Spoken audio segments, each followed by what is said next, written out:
हाम्रो अहिलेको सुशीला कार्कीज्यू प्रधानमन्त्रीज्यूलाई सोधेँ कि मैले, तपाईँ कतिवटा के अरे विश्वविद्यालयको कुलपति हुनुहुन्छ थाहा छ भनेर सोधेँ एक दिन। कहाँ थाहा हुनु मलाई, थाहै हुँदैन भन्नु।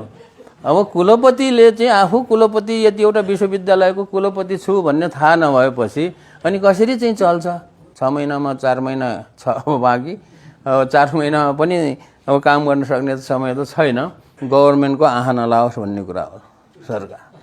त्यो व्यक्ति छान्दाखेरि अरू कुरामा त गभर्मेन्टको आँखा लाग्नै पर्यो, किनभने गभर्मेन्टले पैसा दिएन भने के अरे युनिभर्सिटी चल्ने त कुरो भएन होइन। त्यो कुलपति छान्ने काममा गभर्मेन्टको आँखा नलागोस् भन्ने कुरा निकै गाह्रो छ। अब योग्य व्यक्ति खोज्ने, योग्य व्यक्ति कसरी छान्ने त? अब अनुहार हेरेर कसैको योग्य व्यक्ति थाहा हुँदैन होइन। अब योग्य व्यक्ति नाप्ने कुनै मसिन यन्त्र छैन।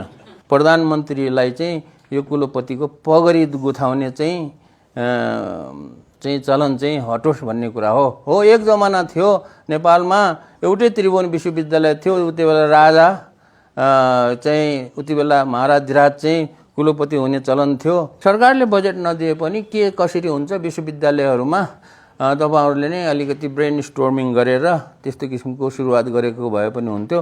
र अहिले चाहिँ एउटा के छ भन्दाखेरि अहिलेको यो छोटो समयमा, यो छोटो भनेको मेरो 6 महिनामा 4 महिना छ अब बाँकी, अब 4 महिनामा पनि अब काम गर्न सक्ने समय त छैन। एउटा कुरा के प्रयास गरिरहेको छु भने त्यो जुन 1% पुँजीगत खर्चको 1% जुन बजेट हो त्यो व्यवस्था चाहिँ अब निरन्तर रूपमा आओस्, म गए पनि आओस् भन्ने किसिमले अब के कसरी गर्न सकिन्छ त्यसमा चाहिँ प्रयास चाहिँ हुँदैछ। र